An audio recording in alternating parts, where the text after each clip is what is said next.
Listening skills are very important. This is where language begins for most of us. If you think of an infant, if you think of a child learning a language, the first stage of that language development is listening, and it's receptive, it's passive. And this can be true for students too. If you're moving towards communication, listening is such an important skill. You can imagine a person with a very well-developed question who's not prepared to hear an answer. Speaking without listening doesn't go too far. Okay, we just learned some words for names of jobs. What jobs do you remember? This is a listening lesson. We can generate a lot of language before the listening begins. Because in a real life situation, you're going to have a certain set of expectations before you go into a listening situation. The lesson begins with a big picture. And the big picture is a great way to provide the context to set up the listening and to give a little preview of some of the words that students are going to hear in that listening activity. To set up the listening, we want to make a lot of references to the big picture. It's a vocabulary-rich kind of picture where there are all the occupations that we're going to be listening to, talking about. Who fixes the lights? You're pulling vocabulary, you're pulling pronunciation, you're pulling grammar structures out of the big picture. Electrician, huh? Electrician. Yeah. Who clears the tables? Busboy. The busboy. For our first listening activity, in a very non-threatening way, we want students to be able to understand the general sense of what's happening in this conversation or dialogue or story, whatever it is. We're going to listen to a tape. Listen. Circle the words you hear. You're not worried about listening for every word and understanding every word, but you are struggling to get the context and to get the general meaning and the general idea of what's going on. What did he do before? He was a construction worker.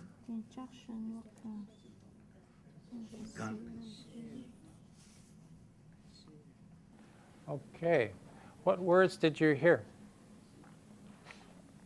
I want to volunteer to come and circle. What did you hear? Listening is actually a very threatening thing for a lot of students. Students are convinced that they don't listen well, and they're a little anxious when they listen. They are afraid that they're not getting it. What we want to do is create a very non-threatening environment so that listening is very comfortable. And one way we can do this is to sequence the listening so that they're listening for more and more. We give them more than one opportunity to listen. Do we need to listen again? Yes.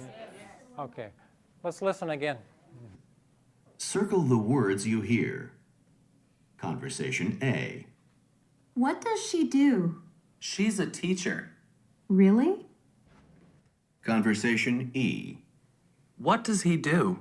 Now, he's an electrician. What did he do before? He was a construction worker. He's a manager at a restaurant. Really? What did he do before? He was a cashier.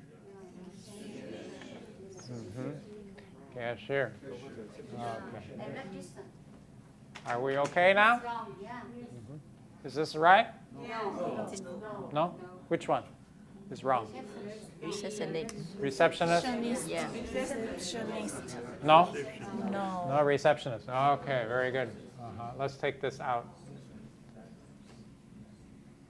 Good. Let's look at page 97. That's followed by an activity where they are looking at different pictures and they have to actually match a set of pictures to a conversation that they hear, which is a little more detailed listening. Construction worker. And what's the big picture in number one? And we give them opportunity to listen for different things. And so the listening just builds and it grows and grows and they get more and more.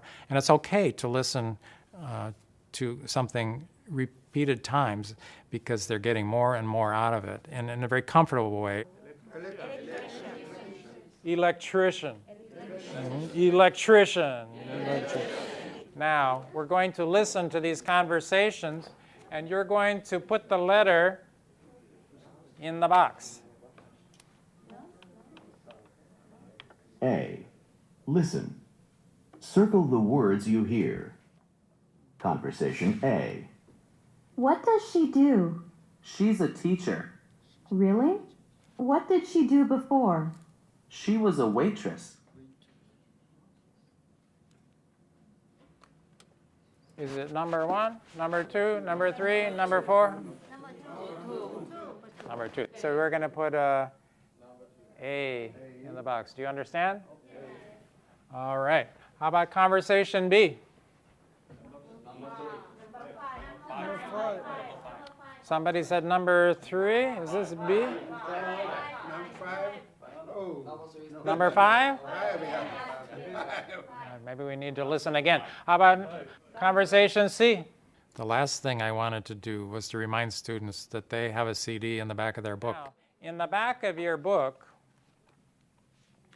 we have, what's this?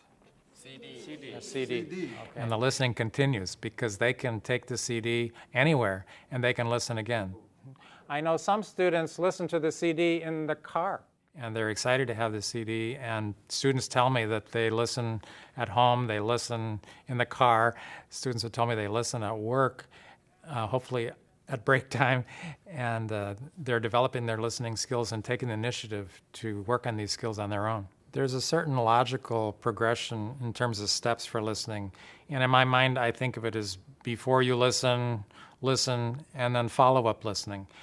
Listening is always a continuum, and we want to set up a listening task with a context. This is what I call before you listen.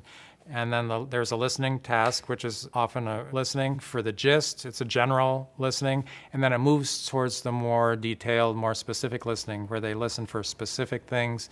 And so there's a logical movement through the exercises.